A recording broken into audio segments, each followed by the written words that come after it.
Unité 10. Dialogue 1. Une invitation.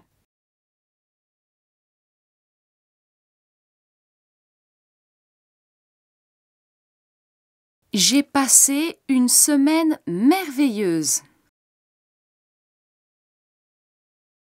Alors, pourquoi ne pas rester encore quelques jours?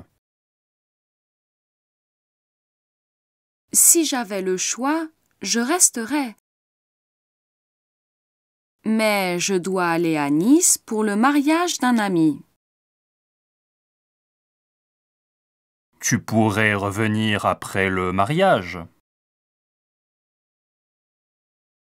Mais je voudrais visiter la Provence.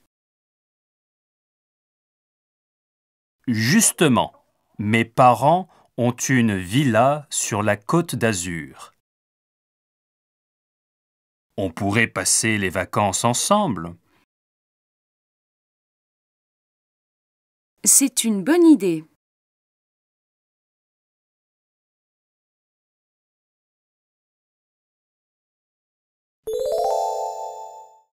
Dialogue 2. La fin des vacances.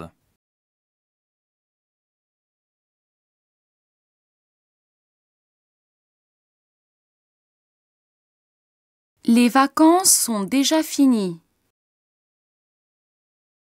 Je suis triste de partir. Oui, c'est vraiment dommage que tu partes. Mais il faut absolument que tu viennes au Japon. J'aimerais bien, mais je viens juste d'être embauché. Écoute, tu viens quand tu veux et quand tu peux. Quand je veux? D'accord. Alors, je pars demain avec toi. Comment? Mais ton travail. Je ne commence que dans un mois. Mais tu n'as pas de billet d'avion. Si, j'ai un aller simple pour Tokyo.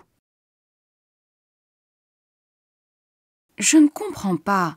Mais qu'est-ce que ça signifie? En fait, je vais travailler dans une société japonaise. C'est vrai! C'est vraiment super!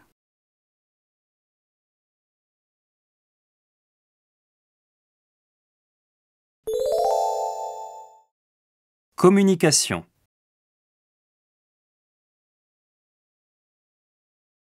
Joyeux Noël!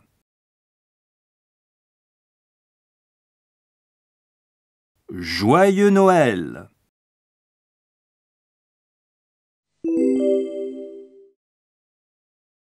Bonne année!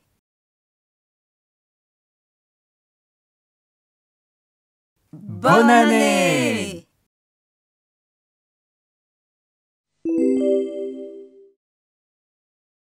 Bon anniversaire!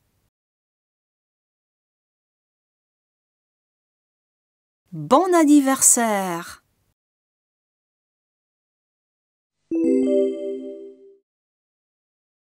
Au secours!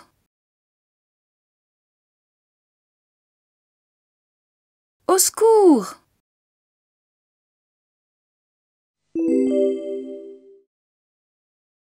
Attention!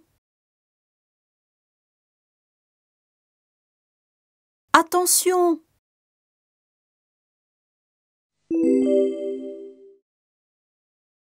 Au voleur!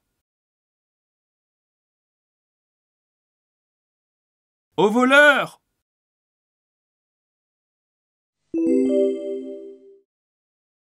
Bon voyage!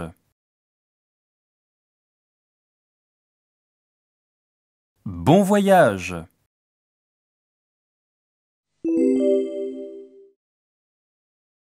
Bonnes vacances.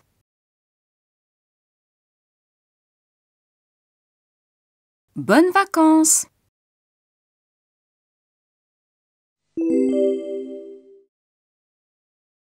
Bonne continuation.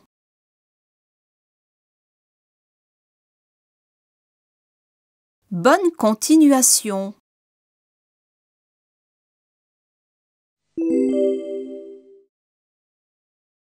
Qu'est-ce que tu voudrais faire plus tard? J'aimerais être architecte.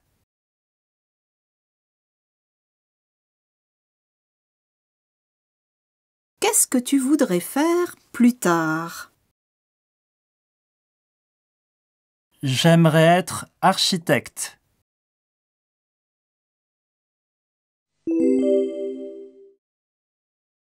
Qu'est-ce que je dois faire?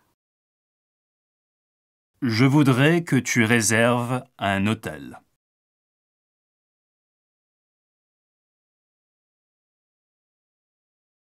Qu'est-ce que je dois faire? Je voudrais que tu réserves un hôtel.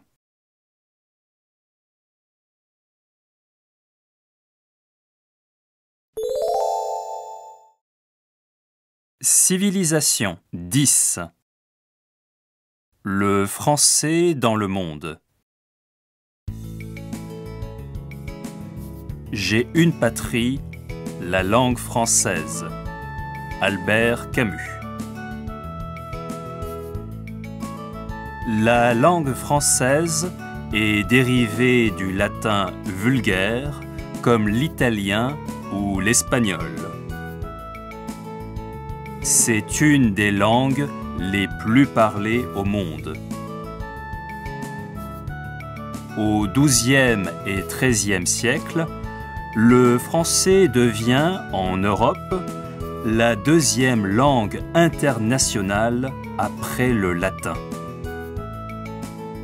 Mais pendant la Renaissance italienne, il perd sa suprématie face à l'italien. Au XVIIe siècle, le classicisme recherche la perfection et l'épuration de la langue. Ainsi, Richelieu fonde en 1634 l'Académie française. Au XVIIIe siècle, la langue française retrouve sa primauté grâce au rayonnement de la littérature et de la philosophie. Elle devient la langue diplomatique par excellence en Europe. Au XIXe siècle, la langue française bénéficie toujours d'un grand prestige culturel et politique. Elle est enseignée en Europe, dans les Amériques, ainsi que dans les empires coloniaux français et belges d'Afrique. Mais déjà, elle commence à perdre sa dimension universelle au profit de l'anglais qui dominera après le traité de Versailles de 1919. Cependant, le français a su garder une position privilégiée. Il constitue aujourd'hui l'une des langues de travail de quelques institutions internationales comme l'ONU.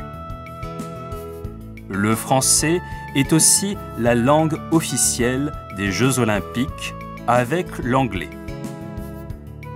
C'est un Français, en effet, Pierre de Coubertin, qui les rénove en 1893.